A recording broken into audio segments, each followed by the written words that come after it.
CM Revanth Reddy Hitler వ్యాఖ్యల వల్ల కాంగ్రెస్ పార్టీకి, రాష్ట్ర ప్రభుత్వానికి దేశవ్యాప్తంగా జరుగుతున్న నష్టాన్ని నివారించడానికి రాష్ట్ర మంత్రులు అష్టకష్టాలు పడుతున్నారు. రేవంత్ వ్యాఖ్యలను అటు సమర్థించలేక, ఇటు సర్ది చెప్పలేక వారికి తలప్రాణం తోపులోకి వస్తోంది.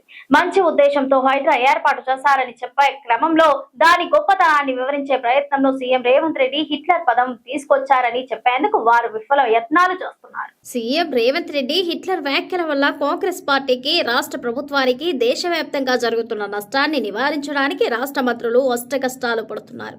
రేవంత్ వ్యాఖ్యలను అటు సమర్థించలేక, ఇటు సర్ది చెప్పలేక వారికి తల ప్రాణం తోక్కొస్తోంది.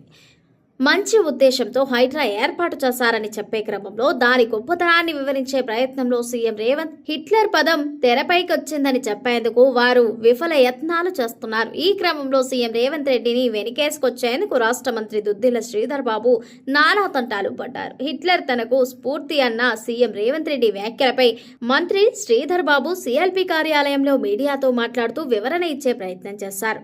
హిట్లర్ పై వ్యాఖ్యలను సీఎం దురుద్దేశంతో అనలేదని, ఒక లక్ష్యాన్ని చెప్పేందుకే ఆ పదాన్ని ఉపయోగించారని మంత్రి శ్రీధర్ బాబు పేర్కొన్నారు.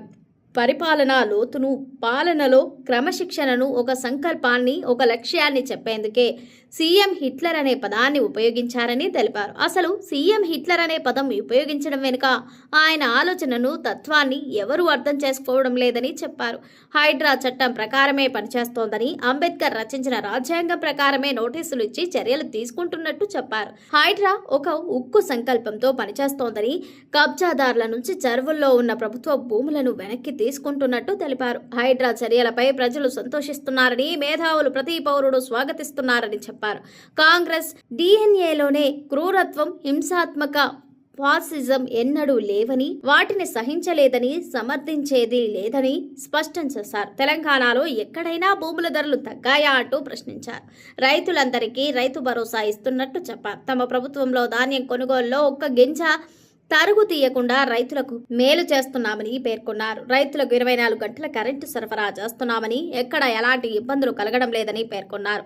6 గ్యారెంటీల్లో ఒకటి తర్వాత ఒకటి అమలు చేస్తున్నామంటూ చెప్పారు.